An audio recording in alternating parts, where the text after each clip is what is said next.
everyone, in today's video I'm going to take you through a big hair color transformation, a reverse Airtouch technique. My client has been bleaching her roots for over 5 years, but now she's ready for a more natural, low-maintenance look. After this transformation, she'll only need to touch up her roots every 3-4 months using the Airtouch technique. Sometimes clients wait even longer, like 6 to 8 months, if the base color is not too dark. So here's where we're starting. Her roots have about 4 months of regrowth. The goal is to blend some of her existing blonde closer to the scalp while adding lowlights to create a softer, more natural look. I'll be working with her baby hairs between foils for a more seamless transition. To explain more, the Airtouch technique is blonding, but using the blow dryer on a cool setting to blow away baby hairs, and whatever is left long hair will be bleached and the baby hairs will stay dark. So this is the main technique. But for her, because she was blonde most of her life, and we're adding depth, that is the purpose of this appointment, I'm going to do a reverse. So to get started, I'm sectioning off the top of her hair into a rhombus shape, which will connect to the right side when I apply the color. I'm beginning my application on the left side, which I've already completed, as you can see. And now I'll demonstrate step by step on the right side for a clearer view. I'm working with 1/4 inch diagonal sections, and I recommend that you follow these dimensions. Don't take sections that are too thick because it will be kind of hard to blow away baby hairs and your result won't be as seamless. I am using my hair dryer on a cool setting to push away any baby hairs.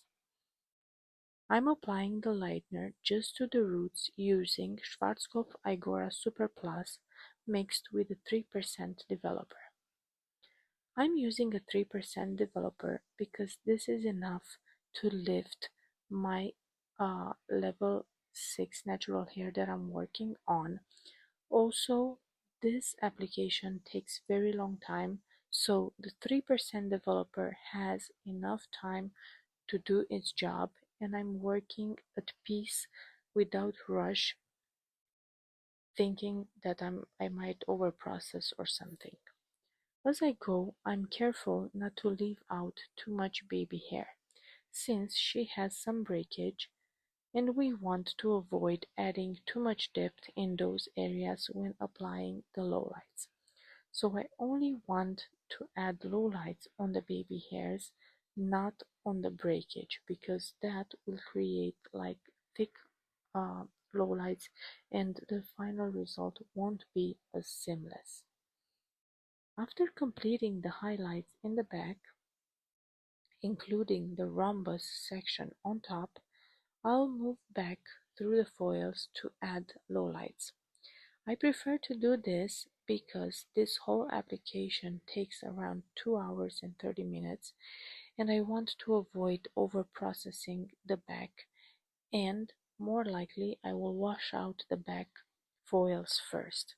So I want to make sure everything is done in the back first before I continue to apply bleach to the sides and top.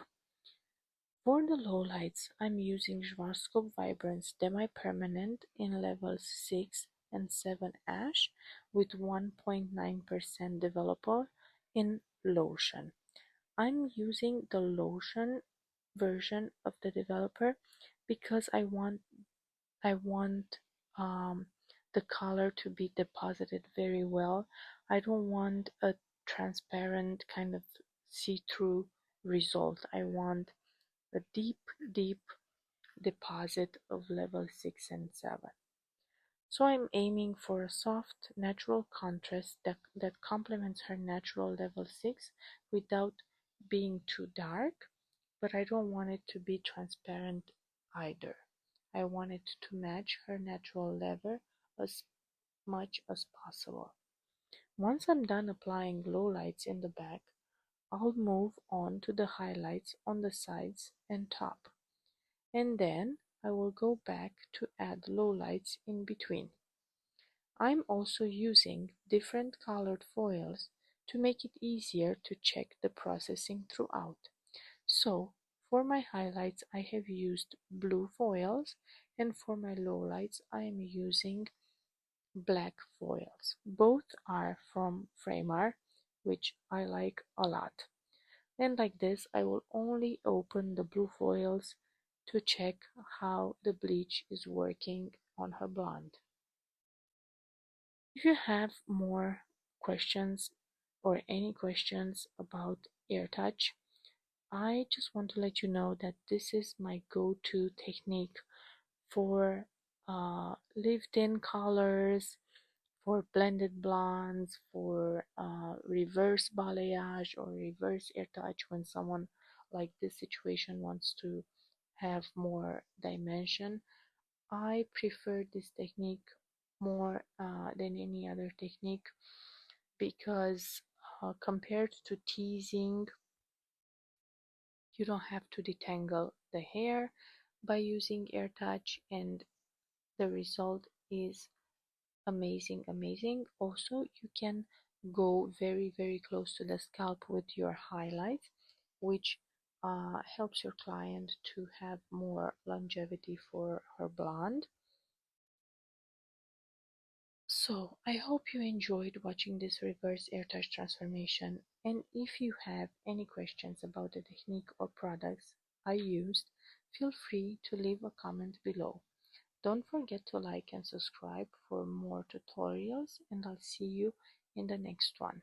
You can continue watching the full application and the final result. I hope you like it. See you soon.